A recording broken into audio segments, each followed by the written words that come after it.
So Congress పార్టీలోనే ఉంటూ సొంత పార్టీలో ప్రతిపక్షంలా వ్యవహరిస్తున్న వాళ్ళ మీద ఫోకస్ పెరిగింది. ఈ రోజు సిఎల్పి మీటింగ్ తరువాత హాట్ టాపిక్ గా మారింది ఇష్యూ. సో ఎవరైతే పార్టీలోనే ఉంటూ పార్టీ లైన్ దాటుతూ పార్టీకి వ్యతిరేకంగా మాట్లాడుతూ ముఖ్యమంత్రిని వ్యతిరేకిస్తూ మాట్లాడుతున్న వాళ్ళ మీద ఫోకస్ పెరిగింది.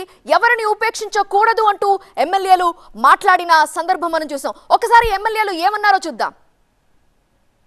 రాజగోపాల్ రెడ్డి వదిలేసో చిన్నారెడ్డి గారిని వదిలేసో మేము కొండా సురేఖ మీదని మేము పడతలేం. ఈ యొక్క రాష్ట్రంలో కాంగ్రెస్ పార్టీని బదనాం చేయడానికి కొంతమంది కుట్ర పడుతున్నారు. దాంట్లో సుస్మిత అనే పిల్లకాకి మాట్లాడే మాటలు, ఆ పిల్లకాకిన మాట్లాడిన మాటలు ఆమె మాట్లాడిన మాటలు కావు నేను అనుకుంటున్నా. ఇదంతా కూడా కొండా సురేఖ గారే మాట్లాడిన మాటలే నేను అనుకుంటున్నా. చాలా స్పష్టంగా చెప్పదలుచుకుంటున్నాం. ఇక్కడ పచ్చ కాంగ్రెస్ ఏంటిది, కచ్చ కాంగ్రెస్ ఏంటిది అందరికీ తెలిసిన విషయమే. పార్టీలు ఎవరు ఎంతమంది మారినరు. ఈరోజు రాజగోపాల్ రెడ్డి మాట్లాడే మాటల విషయంలో కూడా చాలా స్పష్టంగా చెప్పి నేను చెప్తున్నా. ఇప్పుడు ఈరోజు వాళ్ళ పేరు బుట్టలేదు, డైరెక్ట్ నేను ముడుతున్నా. ఈరోజు రాజగోపాల్ రెడ్డి గారు చేసే వ్యవహారం కూడా మంచిది కాదు. చిన్నారెడ్డి గారు ఈరోజు ఈ రాష్ట్రంలో ఒక క్రమశిక్షణ కమిటీ చైర్మన్గా వ్యవహరించారు. మరి ఎంతోమంది పార్టీని నమ్ముకున్న కార్యకర్తలు గ్రామాలలో చాలా ఇబ్బంది పడుతున్నారు.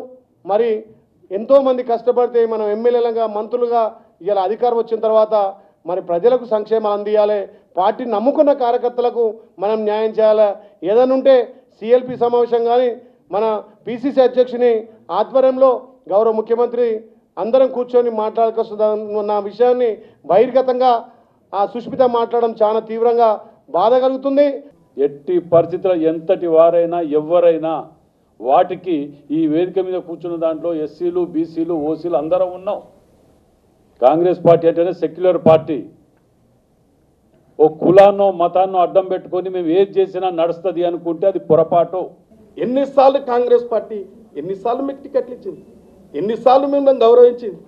ఇలా కార్యకర్తలు ఏమైపోతారు, మీకు పనులు చేసిన కార్యకర్తలు ఏమవుతారు.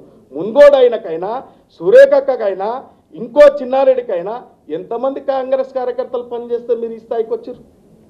ఇలా మీరు ఒక కుగ్రామంలో ఒక పాలమూరు బిడ్డ ఇలా రాష్ట్ర ముఖ్యమంత్రి అయితే ఒక సామాజిక వర్గాన్ని జీర్ణించుకోలేక ఇవి పన్నుతున్న కుట్రలకు కొందరు మాదాన స్వార్థపరులు గుంతనక్కలు ఇవన్నీ సహకరిస్తే ఇవన్నీ చూసుకుంటా ఉండలేం. మేము దమ్ము ధైర్యం ఉన్న ఎమ్మెల్యేలం.